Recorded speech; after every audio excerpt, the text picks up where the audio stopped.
Over 10,000 years ago, Native Americans inhabited the area that would become the Garden State.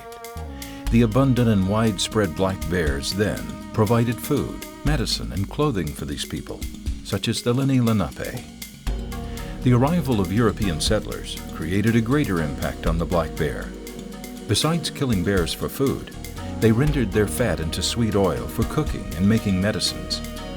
The major impact, however, came as New Jersey settlers cut and burned the forest for lumber, farming, livestock, and building towns.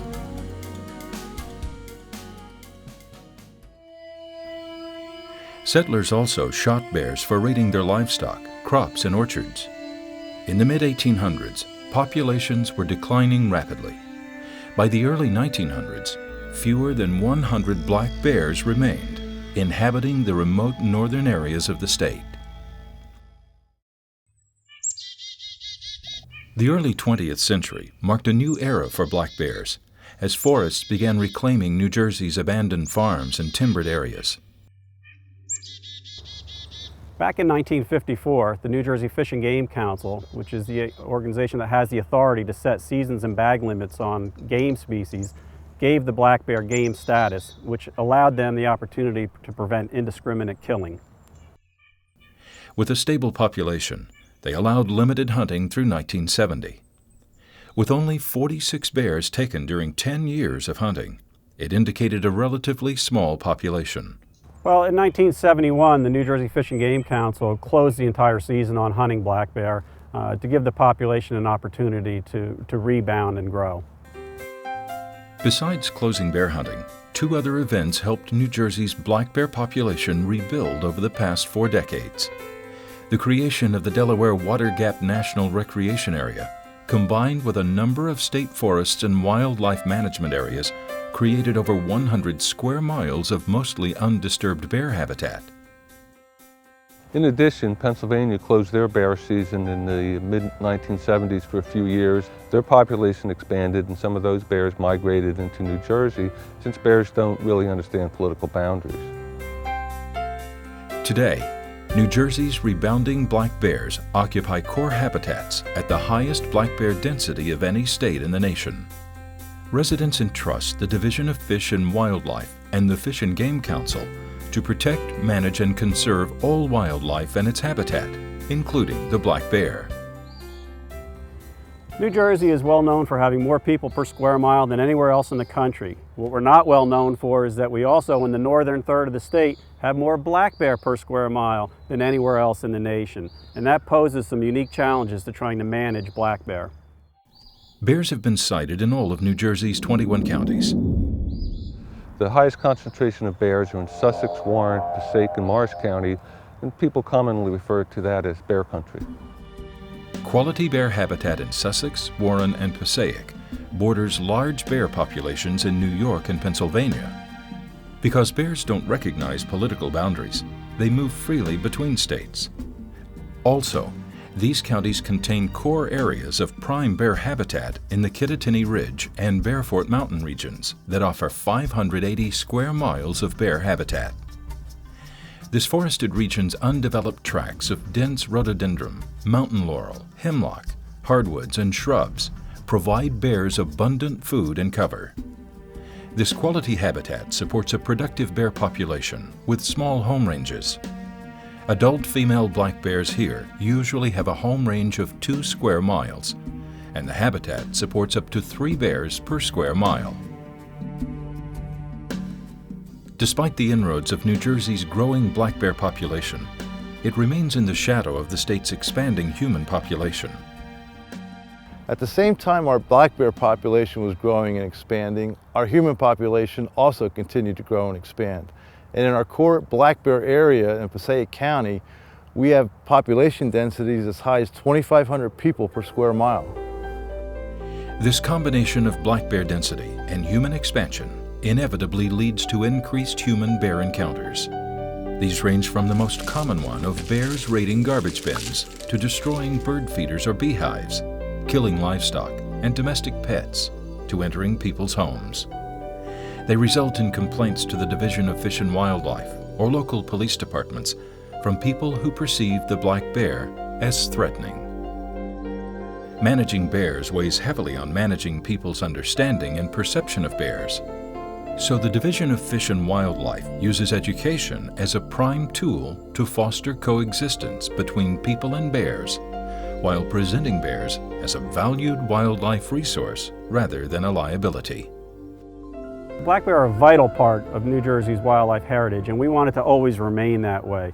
So our goal is to try and balance the black bear population with the people that live in the state so that you have harmony with both.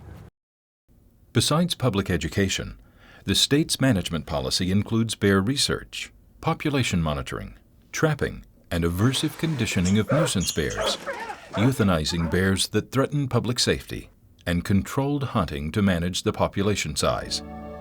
It's a scientific and social blend that provides for a healthy black bear population while responsibly addressing the very real property damage and safety concerns of residents. New Jersey's black bear management is built on decades of scientific research. We have over 30 years of research on black bears in northwestern New Jersey. We've handled over 3,000 bears. Through our mark recapture studies and DNA analysis, we have very good signs to estimate our bear population. This scientific research has produced a wealth of data on black bear reproduction, survival, mortality, behavior, and habitat use in New Jersey. Research data shows that compared to black bears in other states, New Jersey's female bears are very productive. Besides breeding at an early age, our bears average 3 cubs per litter, and it's not uncommon for sows to have 5 cubs in New Jersey. Also, New Jersey cubs have a high first-year survival rate of 70% and a 90% survival rate after their first year. The main mortality for bears in New Jersey is vehicle collision. Other documented causes of death include other bears and separation of cubs from the mother when they are less than 6 months old.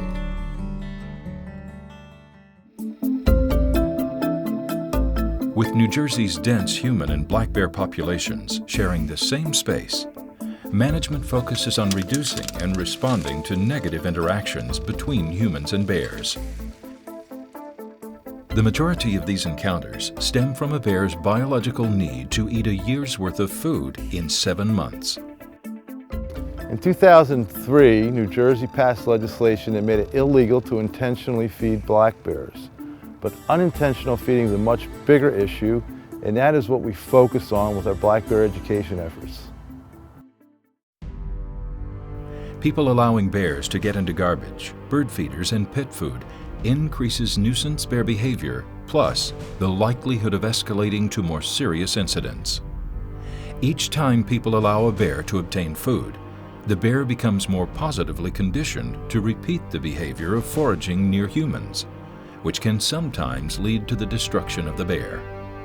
So eliminating intentional and unintentional feeding is the most effective way to reduce nuisance bear incidents and prevent the development of potentially dangerous behavior. Shut the door. Despite education and the prevention efforts of citizens, some bears that have been conditioned to human food become nuisance bears. A nuisance bear is a repeat offender that causes property damage or threatens humans or domestic animals. Nuisance bears trapped by the division are aversively conditioned with rubber buckshot, pyrotechnics, and chasing by dogs. Nuisance bears that cause property damage, kill pets or livestock, or threaten humans are euthanized when trapped and positively identified. A lot of people get excited when they see a bear, and we get the call. The Fish and Wildlife Division also trains local law enforcement to respond to bear complaints. Over the past decade, they have trained over 1,000 local county and state law officers, who a growing number of residents call to respond to bear incidents. In addition to education and response, one scientifically and socially supported method for controlling human bear encounters is adjusting black bear populations. We have great bear habitat and we can support a lot more bears biologically. However, we had to consider the social carrying capacity, and our goal is to have about 1 bear per 2.5 square miles. And when we had that in the early 90s, we had far fewer negative human interactions. Our management goal is to control the population and bring the densities of bears down to about 1 bear to 2.5 to 3 square miles. The only viable management tool to lower and control bear densities is controlled hunting seasons. New Jersey's bear hunting seasons in 2003 and 2005 clearly demonstrated their biologists' ability to predict and control the bear harvest by issuing permits to manage hunter numbers and hunting pressure. The seasons also demonstrated that reducing the bear population reduced the nuisance complaints.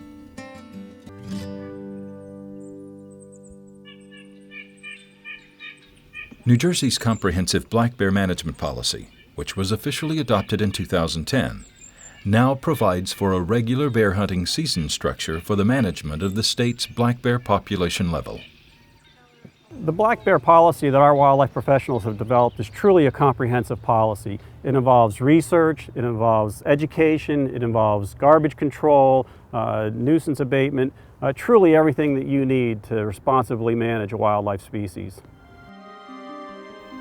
Alternative non-lethal population control methods, such as chemical sterilization and contraception, are being explored by independent researchers to determine if they are viable for controlling wild bear populations. These methods are still experimental and yet to be tried on free-roaming populations of bears. At this time, there is no EPA-approved contraceptive drug or sterilization technique proven safe and effective in free-ranging bears. So how do wildlife professionals, communities, and yes, you, the citizen, face the challenges of growing populations of people and bears sharing the same landscape in New Jersey? One key is educating citizens like you and encouraging you to share this information about the biology and habits of black bears, then committing to do what you and your neighbors can to minimize encounters with these large omnivores with voracious appetites. Education is the foundation of peacefully coexisting with black bears.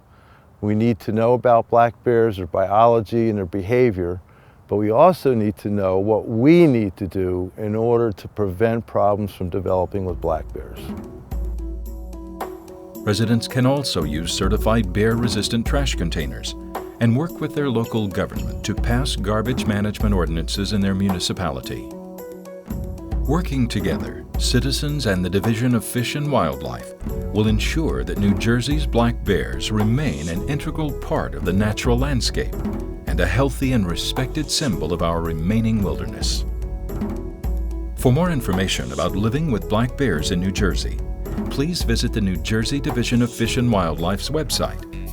Citizens can also call the Black Bear Response Unit for assistance, or the toll-free 24-hour DEP hotline.